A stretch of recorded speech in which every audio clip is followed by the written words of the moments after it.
juga. Ya. Pak Jem, ini kan apa namanya acaranya di Unila. Tujuan utamanya apa sih dengan acara talkshow ini?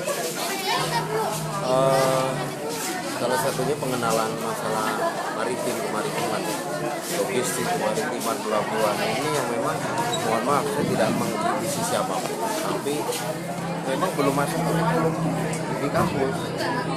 Sedangkan kita dalam pengembangan pelabuhan butuh dukungan akademisi, dukungan segala macam. Tapi kalau itu tidak kita siarkan ke sana, itu akan ada namanya lack of informasi.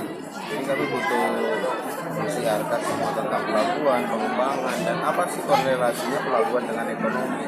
Yang selalu kita sampaikan bahwa ada gerbang ekonomi, pelabuhan adalah pintu gerbang ekonomi, ya kita sampaikan bahwa inilah nyatanya pelabuhan, fungsi pelabuhan dalam perekonomian daerah.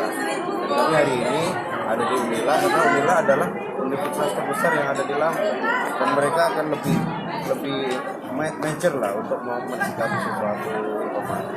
Dan Bapak melihat sendiri ini efektif untuk sosialisasi, terutama untuk Pelabuhan sendiri, Pelabuhan Panjang. Kami berpikir itu lebih efektif dibanding kita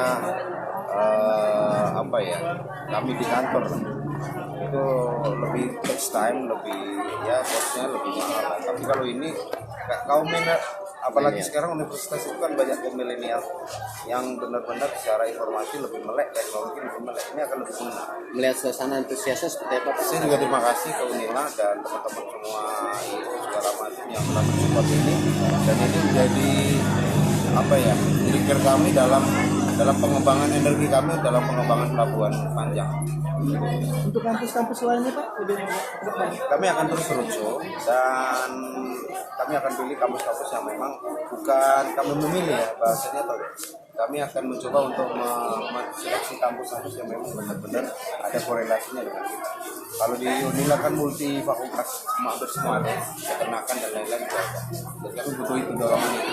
Pak Derajat, untuk yang terkait tanggal 27 Agustus untuk operasional Kami akan go live sistem bahwa pelabuhan terminal peti kemas kita akan semi automation. Semi automation itu benar-benar digital dan tersistem.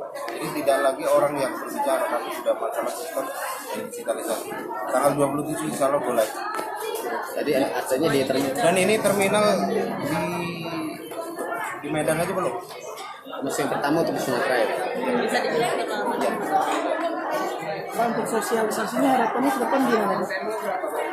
Kami akan terus mensosialisasikan, baik kami maupun saya minta bantuan dengan pemerintah daerah bahwa Jangan lupa subscribe ya.